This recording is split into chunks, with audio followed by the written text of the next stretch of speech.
Okay. I know, you think I'm just always this bubbly, but come on in.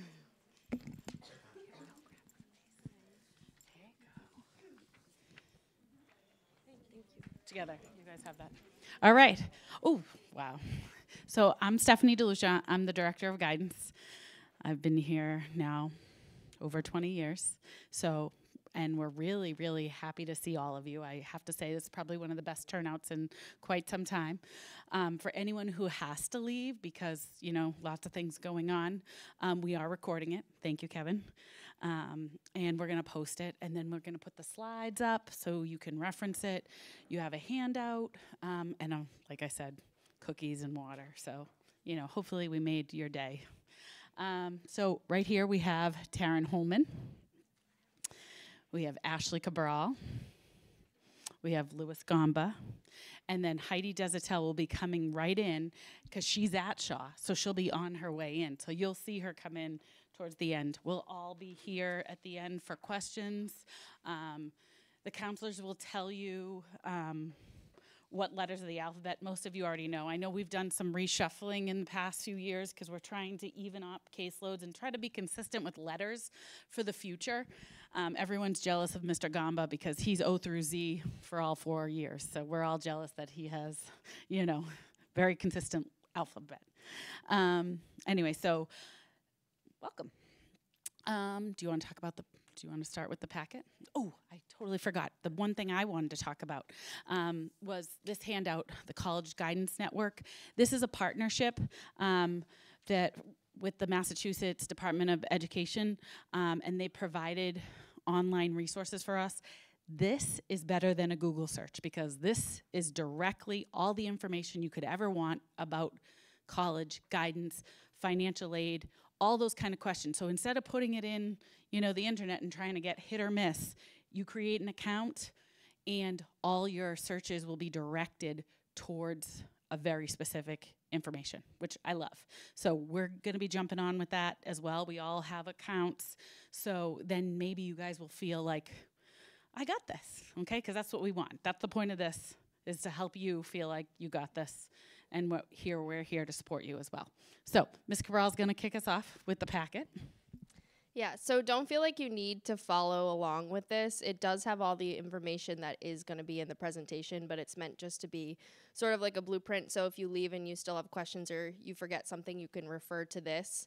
All of this information is also on our website, so we have it everywhere. If you forget something and you're confused, you can just refer to our website or email one of us. But basically, it goes through all the things that we're going to talk about in the presentation, graduation requirements. Sorry, I'm going to use this table. Graduation requirements, kind of a senior year timeline for what you guys should be doing and when, depending on what your student is going for. There's some resources in the back of the packet for tips for a successful campus visit, tips for if you're not looking at college and you're looking at going straight into the workforce. And then the back page is all about mass transfer, which if you haven't familiarized yourself with it, it's a really great program. There's a slide in our presentation that we will go over kind of what it is. But essentially, in short, just because we're going to go over it again, it's a program where you start at a 2-year community college, and then as long as you do well and you get around a 3.0 GPA, you seamlessly transfer into any of the Massachusetts state schools, colleges, universities, junior year with all of your credits at a discounted tuition rate. And you don't have to do an essay, you don't have to take any tests, so it's a really good opportunity for students who might not be ready to jump right into a 4-year college or university away from home. So we'll get into that. But, Ms. Holman. Oh, sorry. I have H through N. I think most of you know me by now if I have your kid, hopefully. Ms. Holman has D through G, and Ms. Desatel has A through C. So, welcome. I'll start. Okay. So graduation requirements. In order to receive a Millbury diploma, these are all of the classes that your student would have had to have taken by now, or they're scheduled for it this year, either this semester or in the next semester. These requirements mirror the requirements for a 4-year college as well. So we make sure that they get everything they need to transfer into whatever college of choice that they want to go to. So they should have taken 4 years of English, 4 years of math, 3 years of a lab-based science. We switched our requirements last year or this year, so you're not required to take chemistry anymore. You can pick the 3 sciences that you want instead, which is pretty cool. 3 years of history, 2 years of a world language. So if you take Spanish, you have to take 2 years of Spanish. We got rid of our French program this year to expand our Spanish program. 4 years of a phys ed. The 21st Century Learning Skills course is a new phrase. This used to be our computer apps course, but now we've expanded it to include all of our engineering courses through Innovative Pathways. So if your student has taken an Intro to Engineering or Computer Science Principles class, that also counts now. 1 semester of health, 1 semester of 1 year of fine arts, so they could have taken a whole full year class of art or 2 half years of an art. And then they would have had to pass MCAS in all subjects, English, math, and science. If your student hasn't passed MCAS, we know about it, and we're getting them on a plan to make sure that they do graduate still. This year, they must be enrolled in 35 credits, which means they have all 7 classes, 7 blocks. They have to have a 4th year English and math. And then this year is the big year for attendance.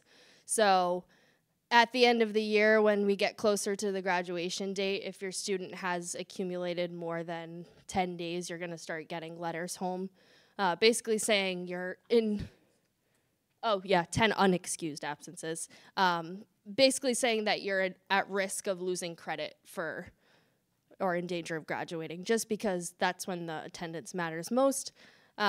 You do get 3 excused visits, college visits, so take advantage of that. If you do want to go see a school, all you have to do is take like a parking pass or anything you get from the college and just show it to our attendance clerk, and you can excuse up to 3 days.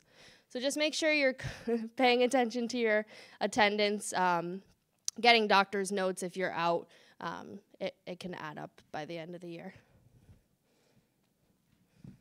So like I said, our graduation requirements mirror the typical 4-year college admission requirements, so you don't have to worry about your student not meeting that criteria.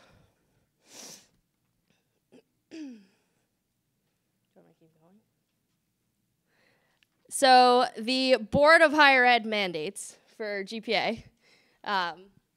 Typically, a 3.0 GPA is the minimum for consideration at Massachusetts public schools. That doesn't mean if you don't have a 3.0 that you're not going to get in. That's the typical average. There are ways to balance that out. If your student is less than a 3.0, you can add in your SAT scores, and sometimes that makes your application higher chance. But if you're below a 2.0, there's like some strict guidelines on kind of the scores that you need to get into that system. If you're worried about that, then you should really consider the mass transfer program, because you can start at QCC, build your transcript, kind of get those grades higher, that GPA higher, and then transfer right into a 4-year school. So something to keep in mind is our school calculates the GPA based on all of the classes they've taken, all 4 years. But when you apply to college, they look at your transcript and they do their own recalculation of your GPA based on 16 core classes. So they're really weighing them on their own scale based on what you got in math, English, science, history. So some of your electives won't really go into that GPA. They're going to focus mainly on the core classes and do their own recalculation. So what you see as your GPA might be a little different than, hi Misty, might be a little different than what they calculate, but you're not going to know what they recalculate. Just keep that in mind, that if you did well in your core classes, that you have a better chance of it being a higher GPA once you apply.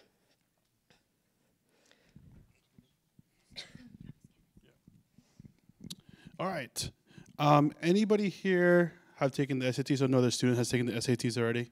Please show of hands. Yeah, so I SATs, ACTs. I know we don't talk about the ACTs as much, but we kind of take a focus more on SATs.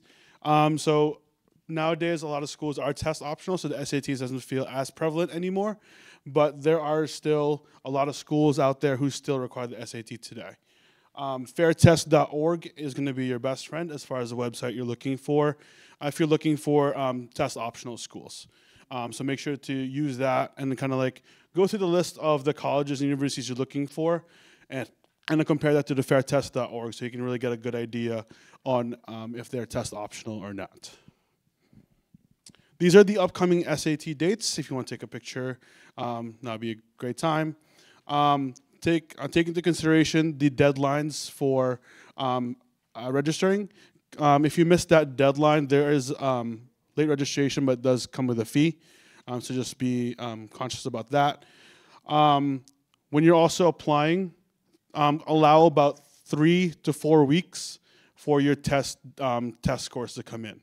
So if you're applying by November 1st, your scores will hopefully be out if you take the October test and so on and so forth. Some schools still take scores later on, but just to be sure, make sure that you're kind of allowing 3 to 4 weeks for your test scores to come in per test. Any questions about the SATs? All right. These are 2 application hot words that a lot of schools use, besides regular decision, obviously. So kind of going through the 2 different early ways to apply. The first one is early decision. So early decision is a binding contract where if you get in to the school, you are essentially saying that you're going to get rid of all the other applications to all the other schools. So if you get in, you're committing to the school regardless of the financial aid package. Because once you get the decision, you don't really get to see the financial aid package immediately. You're just basically saying, if I get it, I'm going to go there definitely. So we typically stay away from this unless your student is playing a sport and is getting a scholarship or something that or it's a school that you really, really want to go to. Places like WPI is a popular one that a lot of our students like to do early decision. I know places like NYU only does early decision, places like BU. So kind of take that into consideration when you are applying and kind of, figure out and like look at the financials. Make sure that what you're going for is exactly what you want with the early decision. Early action just means you apply early, you hear back early. Usually the deadline for this is on November 1st, and you usually hear by mid-December if you get accepted or not. And you can wait until May 1st to make a decision for early action. Early action, early decision are good ways to kind of show schools that you're really wanting to go to these schools. Just take into consideration that when you do apply early, your students' grades will only be up to junior year. You won't get any senior year grades yet. The schools will see the classes they'll be taking their senior year, but no grades will be shown yet. So it's going to be the first 3 years of high school.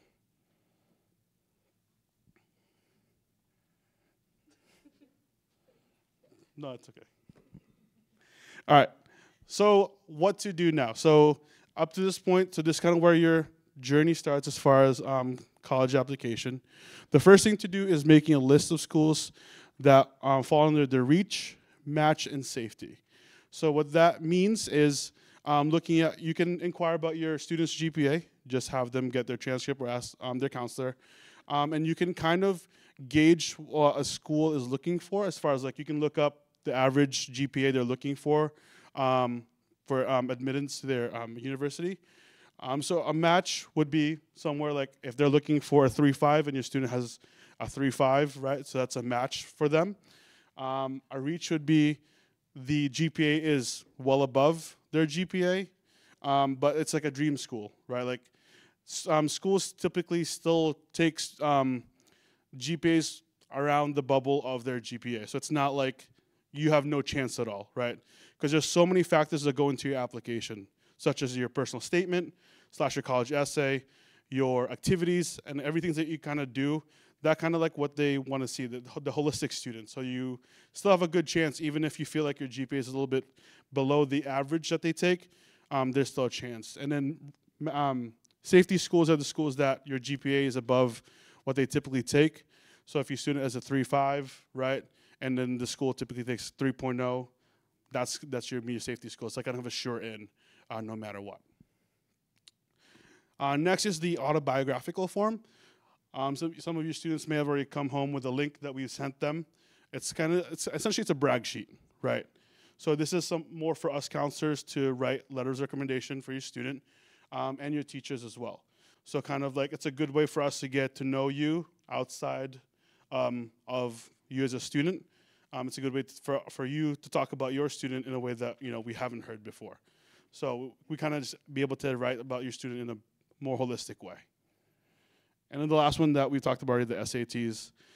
If they haven't already sent forth score reports, you can, make sure you prioritize those schools that really require the SATs for that. And some opportunities. So today we actually had not today. Wow. Next Friday we have our college and career fair in our gymnasium. So we'll have all the students come down. They kind of see all the colleges that are going to be there. And also careers from the community. So we've tried to prep them to make sure that they ask some meaningful questions, get to know the admissions counselors, because a lot of the times that the people who come to our college fairs are the people going to review their applications. So we told them to make sure to make connections to these people because they're really good with names and faces. So once they see a name, they might remember your student and kind of have a better in to their school. A couple ones. So this next one is the one in Worcester State. That is not a field trip from us. This is just something that will occur on October 6th. It's free, but they would have to register. The slide should be available to them if they want to register, and the link is right there. Next one is we have scholarship information on our guidance website. So the guidance website, so if you go on the website, if you just type into Google Millbury Guidance, you'll see a top bar. You just go to the seniors tab. That has all the information that you would need. We update the scholarship information pretty regularly, so that updates as often as you can think. We have our own specific Millbury scholarship stuff, but that's not going to be until in the spring. But proactively seeking scholarships as early as now is going to be really beneficial. Things to also consider is the tuition break or New England regional student program. So if a major that you're going for does not exist in any Massachusetts state school, the one I like to use is marine biology. Some schools will grant you a discounted tuition break or a lesser than what you would pay in out of state. So kind of considering what your student's going to major in and kind of see where they could go as far as that. And then the NCAA clearinghouse for D1 and D2 athletes. So that's just another whole process if your student is going to go through sports and athletics come college. That was a lot. Any questions? All right. Okay, so moving forward, use of your Naviance account is now necessary. So Naviance is a platform that we use. They haven't used it much probably for a few years. There's like a bunch of career interest surveys on there. But this is the platform we primarily use to send their transcripts, send their letters of recommendation. We keep track of their deadlines on there. That's how we send everything. So they need to make sure that they can get into their account. If they can't get in, if they don't remember their password, we can reset it. So just send us an email, and then we'll reset it and send it over to them. Once they get into their Naviance account, they have to match their account with their common application. So what that does is it communicates back and forth with the Common App, so all the schools that you add to your Common application will also be mirrored on your Naviance. It's really helpful because that way everything's in one spot. Do not use your school email address for college applications. So your school email address is going to shut off after you graduate. So we want to make sure that everything you're doing for after high school, you're putting on a personal email address and one that's appropriate. Just make it a first and last name if you don't already have a personal email. This one, you're probably like, this goes without saying, but a lot of students don't really pay attention to their capitalization and grammar when they're filling out the Common App. Even like I see all the time, first name, not capital, like last name, not capital. So make sure they're spelling things correctly and capitalizing their name and writing grammatically correct. It's just a good idea to maybe take a look at their applications before they submit it. So allow 2 weeks for us to know that we have to send their transcript. So if your student is applying early action and their deadline is November 1st, they should be filling out a form and guidance to request their transcripts 2 weeks before November 1st. It's just a little piece of paper. It has spots for all the colleges they're applying to and then a spot for the date of the deadline. That way we know what we have to send, where we have to send it, and by when. They can just come down and ask us for the form and we can give it to them. It's really straightforward.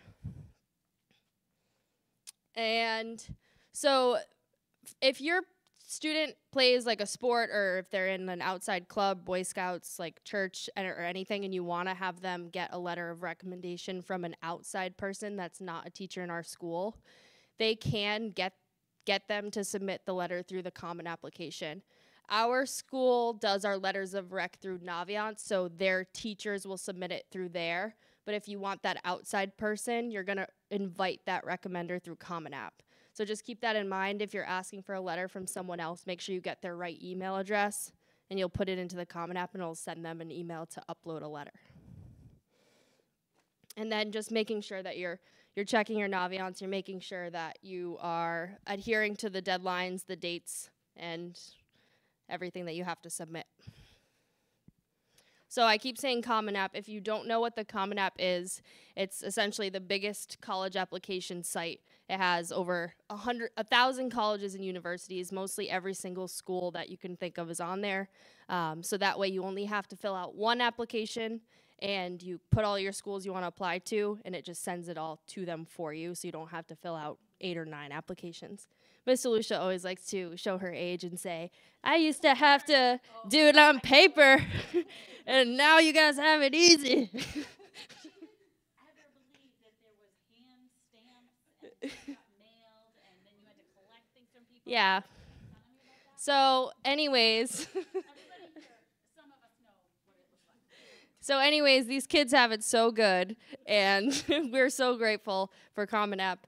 And make sure that you check if the school is on Common App, and if it isn't, you can apply directly through their website. If you what? Yeah, whatever. So something to keep in mind, if your child, or I don't know why I said child, that sounded weird. If your student is applying through a school that's on their website, and you matched your Common App to your Naviance, obviously that school isn't going to show up on Naviance because you're not adding it to their Common App. So they'll have to manually add the school they're applying to on their Naviance account. We can help them with that. So schools like Fitchburg State aren't on Common App. Endicott College isn't on Common App. QCC, obviously, it's a community college. It's not on Common App. So those schools will have to add manually to their Naviance just to make sure we keep track that they're applying there and still send their stuff through. This is free to make a Common App, but there are some application fees associated with the colleges that you apply to. So you may have to pay on there. A lot of the times, if you go do a college visit, they'll give you maybe a fee waiver so you don't have to pay for the application, which is super helpful because they can get really expensive, especially if you're applying to like 10 schools, like $50 each. So try and take advantage of college visits for sure to try and break down the cost. Here you go. Well, hello, I'm Mrs. Desatel, or Heidi Desatel. Just going back to fee waivers, for those of you who are wondering how to get those, if you don't go on a college visit, you can also come to us and we can give you a free and reduced lunch form to see if you qualify for a fee waiver. And that would get you, it would waive all of your fees to all of the colleges that you're applying to. That also applies to SATs, so I don't know if that was mentioned or not. But just come see us and we can send that form over to you. This is student rights and responsibilities. This is really just telling you that you have the right to make a decision up until May 1st. So all the colleges that you apply to will want a decision by then. Just make sure that you're going to your college visits. You do get 3 excused absences a year. So take advantage of those. That's the best way to figure out if a college campus is for you. So go there, make sure you're going when there's the hustle and bustle so you can see the activity on campus, talk to students, shadow in a class, eat in the res hall, fully immerse yourself in that college. If you're gonna be spending the next 4 years there, hopefully, it's gotta be somewhere where you see yourself. So make sure you're doing that before the May 1st, before you make that important decision. But yeah, that's kind of it. All right, 2-year colleges. So yes, 4-year colleges, obviously that's a great path if you know exactly what you want to do, you know what college you want to go to. But as we know, college is very, very expensive. Going to a 2-year college, a community college to begin with, can be very financially savvy and responsible. It's a fraction of the cost. Your first 2 years, you can start there, you can take your gen eds there. No matter what you do, you have to take gen ed classes. So you can go to, say, QCC, take your gen ed classes, and then transfer to a 4-year college university, private or public. If you go to a public university, you can start out saying, say straight from the get-go, I want to study psychology at Worcester State. You can go to Quinsig, start there. You work with the mass transfer counselor and say, my goal is to be a psychology major at Worcester State, and they will say, okay, you're gonna take these classes. By the time you're ready to transfer out at the end of your sophomore year, you will transfer. As long as you maintain a 3.0, you are guaranteed admission into any of the state schools, including the UMasses. You get 1/3 off your tuition, I believe, and you transfer seamlessly as a junior. So no time is lost, you still are on track to graduate in the 4 years, and you have saved a lot of money. This is especially helpful if you're not quite sure what you want to study, so you can do your exploratory stuff at Quinsig, where you not feel like you're wasting a lot of money, and you're not pigeonholing yourself. Quinsig also has an articulation agreement with WPI, so even for like our engineering students or science students, math and science students, you can start at Quinsig, do your 2 years there, and then transfer to WPI. So it's a great option. Check it out. You can also just get your associate's degree if you don't want to go the full 4 years. But either way, you get 2 years under your belt. All right.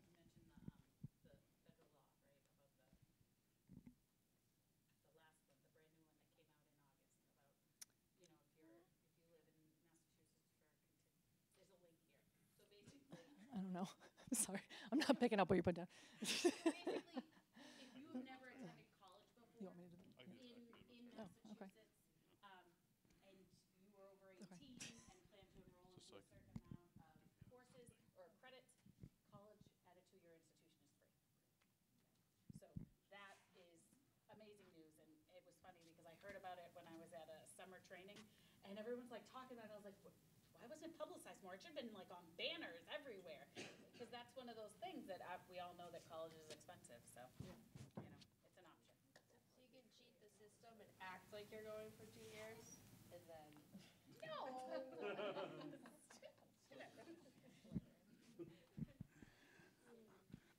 Another option, right, is the military. So even if you're thinking about continuing education, right, the military is also another option. But we obviously recommend parental oversight when it comes to the going for the military. Take into consideration, right, all the branches, making sure you're asking the recruiter what are the benefits and what are they guaranteeing when you go to the military.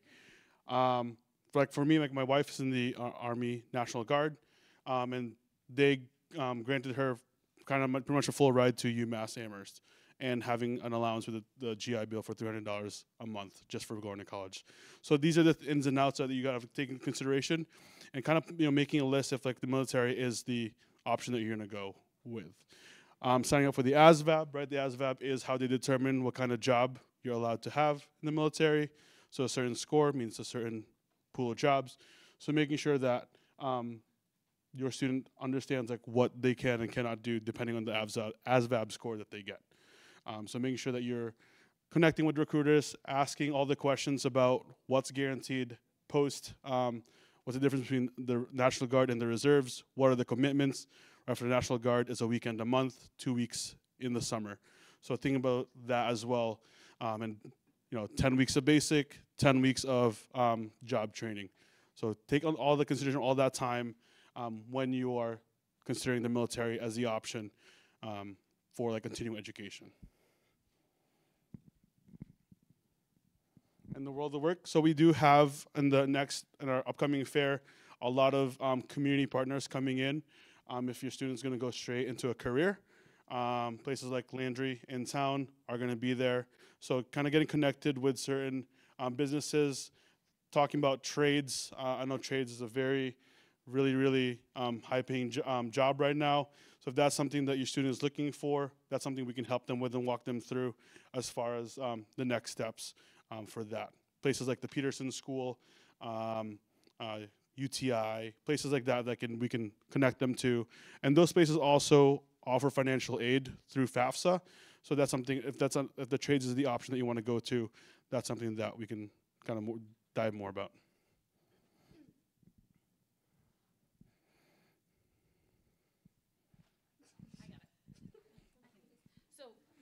I know I keep saying this, but when we started this many years ago, we used to do a separate financial aid presentation. Oh, I'm sorry if you're taking a picture. Go ahead.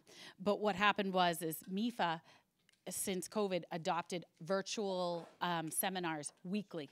So all you have to do is pick a seminar and log into it, and then they give you a hotline of who to reach out to in your area.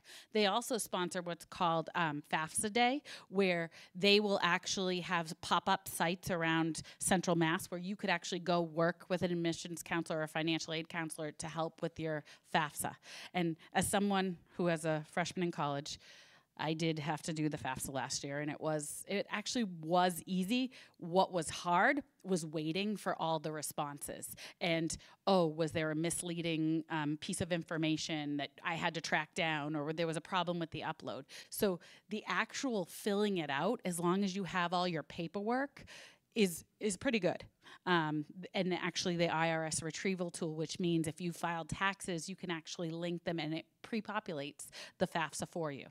So I see a couple nodding like you've been there, so I feel your pain. But hopefully this year, it's so much better for you. I hope that all the kinks are out and so that actually, that was not, they changed it back? Oh. So when I started this revising, it was still December. I love that. That's great news for me too, because I have to fix that. Okay, so CSS profile and institutional forms. This is really about private schools. And we do ask that you, if you're gonna apply to a four-year school, that you add at least one private school, because I gotta tell you, some students are very lucky and get scholarships because there's so much more money available to the private institutions. They have alumni, they have endowments. So I know college is expensive, but it's okay to add maybe one or two private institutions just to see, especially if your child has been working their tail off and has a good, solid academic foundation transcript, okay? So you have a question about an institution to recommend, we can absolutely help you with that. But those private institutions sometimes want to know more information than the FAFSA, and that's what the CSS profile is. So they require separate financial aid documents, okay? This is a big one. I think Mr. Gamba and both Ms. Cabral alluded to this, is whenever we get emails or notifications about scholarships, we put them on our website.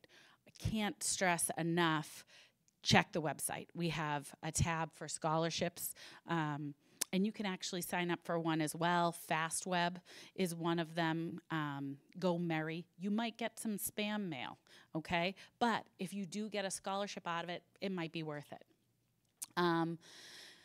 Sometimes your places of employment, unions, they actually sponsor, I know Hanover always does a scholarship. They post that. And if you work for a bigger company, they might actually have something in their system that you can apply for as an internal candidate or your child.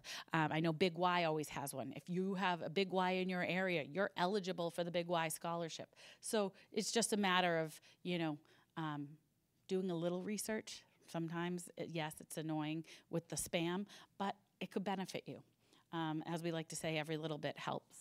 The Locher scholarships, so that, and this one is big to me because every year I am up on that stage, with the exception of last year, which was, I missed because I had a playoff game, which was the first time in many, many years. But anyway, I didn't get to see all the happy faces from our seniors who got scholarships from our amazingly giving community. Like, I cannot tell you enough that having come from a much bigger school system, okay, even many moons ago when I was in Franklin, I think Millbury, person for person, just provides way more money because of they're so steeped in tradition. So local scholarship is a packet that we put out. The students have a couple weeks to fill out scholarships and then mail them to the donors, and then they sometimes have application essays. Sometimes they want to know a little bit more about where you can expect the money that is coming for college. Like, oh, we do have a little bit of savings and we're hoping for scholarship, or we have financial aid. You might have to provide a little bit of detail, but nothing extensive like the FAFSA or the CSFS profile. And then there's also the Dollars for Scholars, which I'm telling you all now, write that down. We have students every year. They have until probably the end of March to the beginning of May to fill out an online application, okay?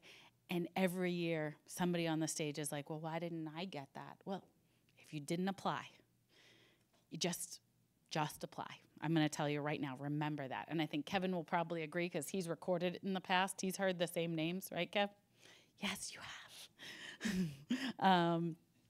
So basically, any questions about the financial piece of the puzzle? I mean, we've been dumping a lot of information, which is why we're going to provide an opportunity for you to talk to us at the end, okay?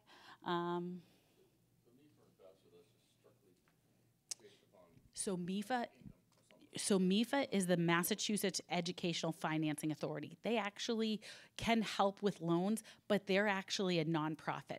They're giving information, right? FAFSA is the federal aid. I can't even say it. So they will tell you if your income qualifies for a Pell Grant or where your income falls in line of what. And then they actually, I'm embarrassed to tell you the story, but I'm going to tell you anyway.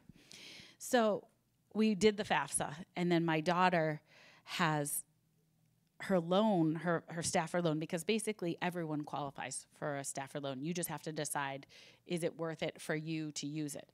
And all of a sudden I'm like, oh, how did that bill drop down by whatever it is? I think it's $5,500 per semester. They're like, you filled out the application. I'm like, no, I didn't. They're like, that's your FAFSA. I was like, oh, I feel so stupid. Because the minute you fill out the FAFSA and they tell you you qualify for the it used to be called the Stafford loan, you're entitled to get it, right? So there's no further paperwork once you've done the FAFSA, okay? Does that make sense? Yeah, I was just trying to, that has nothing to do with if you're going to get a scholarship. So yes, the academic scholarship comes from the college. Yeah, it's called merit money. Yeah. I know, that was silly. You guys didn't laugh, though, so. All right, you can just empathize with me. All right, so lots of intricate pieces to the whole puzzle, but we will absolutely help you. And just ask us questions. I'm going to tell you, there is no such thing as dumb questions. There aren't, because here I am, a guidance counselor. I've been doing it 20 years, and and again, in my defense, Ms. Cabral, I had to go sign a promissory note when I accepted my FAFSA student loan, okay? That thing doesn't exist anymore. So in my defense, yes, I'm old, so I didn't realize that the power of digital paperwork. All right, any questions? All right, we're gonna shut it down and let you guys talk to us, or run out of here, but if you're gonna run right by us, take the cookies and the water. Yeah. So that's a good question. The essay is usually done with the English teachers. They actually take a prompt from Common App and help them work on it. So that happens probably usually by the end of September. So if somebody has a college, like an early action deadline, they should have that conversation with their English teacher. Okay. I'm going to get out of the way. All right. I'm going to shut off the microphone now.